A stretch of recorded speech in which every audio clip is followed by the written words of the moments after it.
Listen, as we begin a new year, a lot of us have resolved to be a part of something bigger, to give back and contribute to the greater good. Because that's, a part of feeling good, on the inside is a part of having a great new year. And our next guest might just inspire you. Her name is Darvise Monson, and she's a superwoman on a mission. She is a Chicagoan, a mom, a nurse, a fitness fanatic, and she also happens to be in renal failure. So while she waits for a kidney of her own, what does she do? She helps support others who have chronic kidney disease too. So good morning and welcome, Darvise. It is so good to meet you. Oh, You're amazing. This story is Amazing. so much. All right, so let's get an understanding of what's going on here. Tell us what your diagnosis is, what that actually means for you, like on a day-to-day basis, like how you deal with it. Okay, my official diagnosis is chronic renal failure, so also known as end-stage renal disease. And to make a complicated diagnosis really simple, it basically means that I'm in the last stage of renal failure. So combined, both of my kidneys function less than half of a kidney, so to speak. Right. And it's full-blown secondary to pregnancy-induced hypertension, so high blood pressure when I got pregnant with my daughter. Right. And that exacerbated things, and my kidneys were suffering in silence. And you so didn't know? I had no idea. I was still going to the doctors and everything. I knew I had high blood pressure while I was pregnant. I was up to 38 pills a day. It was a complicated pregnancy. She was born healthy. Thank I followed goodness. up. Yeah. Yes, thank goodness. Just a little bit premature, but nothing else. And look at And her. she's 8 now. So Yes. you've been going through this for I've been going through 8 this, no, not for 8 years. Oh, I've okay. been going through this for 2 years. I just got diagnosed, it's almost 2 years. Oh, you did? Okay. I got diagnosed like last year around Mother's Day. Oh. So just out of nowhere, I was tired while traveling.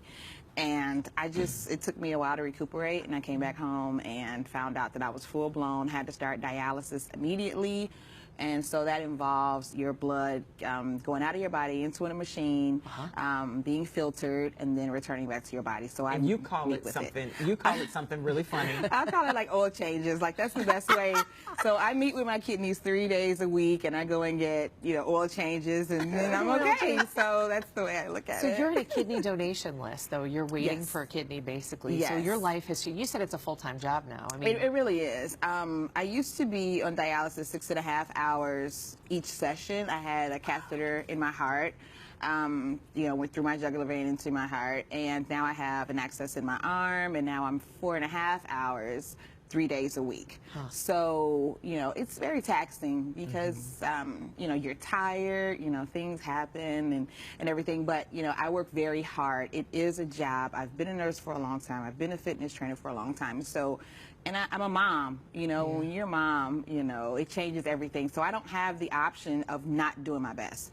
And that's why I'm here now, because I'm hospitalization free, I'm infection free, I have perfect lab results. I have accomplished that. Never had an infection when I had my catheter. Like, I take it very seriously. Yeah. Right. And being a nurse, I'm sure, helps, which Right. is interesting because you talk about, when in the background material we read about you, that this was kind of depressing for you when it first happened, and it's completely understandable why it would be. But your solution to it was to reach out to other people with your nonprofit. And in the process, you met George Lopez, who also suffers from kidney disease. Tell us, give us the highlights of that story. Well, I was looking for resources as I was going through this, like, what's the roadmap? So that was the first thing, you find out. I was discharged. I was in the hospital for like almost a month, and discharged with like 53 pages of paper saying, renal failure, you're not going to make it pretty much, and this is your new life. So I was trying to figure out what's the roadmap for someone that's mobile, that's young, how am I going to do this? And a mom, I was only 34, and so I couldn't find one, so then I had to create it. So I was very depressed, couldn't figure out what to do,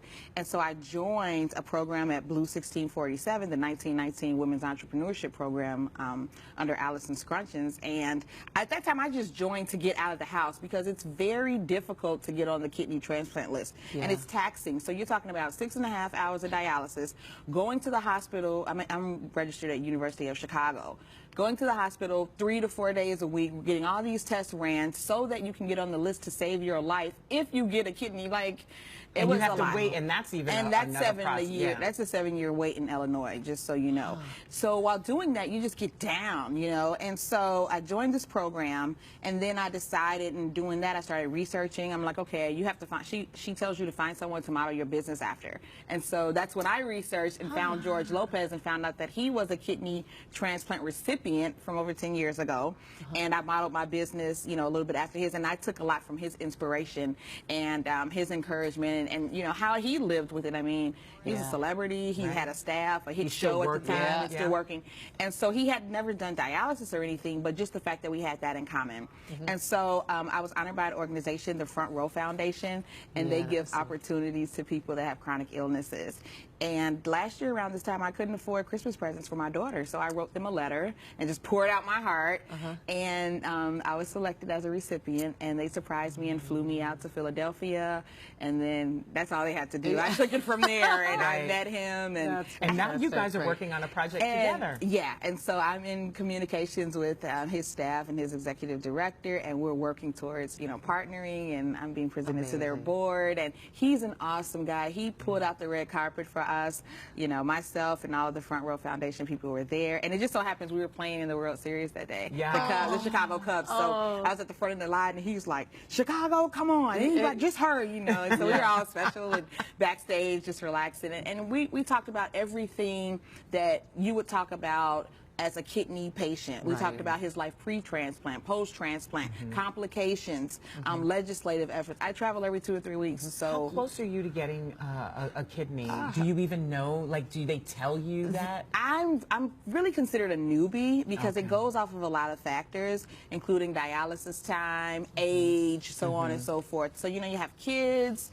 and then you have people that have been on dialysis for a very long time. So it's very political. So I'm a newbie. So technically maybe like 5 or 6 years, and so this is why I push live donorship, and I had a feature in Ebony magazine about 3D printing, you know, when it comes to kidney transplants, the latest research. So I have participated in over 10 research studies, both as a nurse as well as a patient. Like, this is my job. I travel every 2 to 3 weeks. But you know what? You're going to make life better for other people because you are determined. Like, there's nothing I doubt about that. Oh, thank you. And we wish you the best in that, right? We do. We wish you the very best. Hopefully we will stay in touch with you.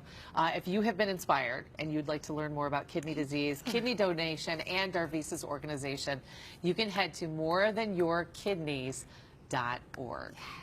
Cool stuff. I love that logo too. Oh, thank you. When you get transplanted, you have 3 kidneys. Oh, wow. You keep your old kidneys and you get a new kidney. So that's like, that's this is the Front Row pose, or just coincidentally, which is the organization that honored me. So we're always living like that. So, and then I knew that, I didn't know that before. So it just all kind of came worked together. out. Yeah, so. Unbelievable.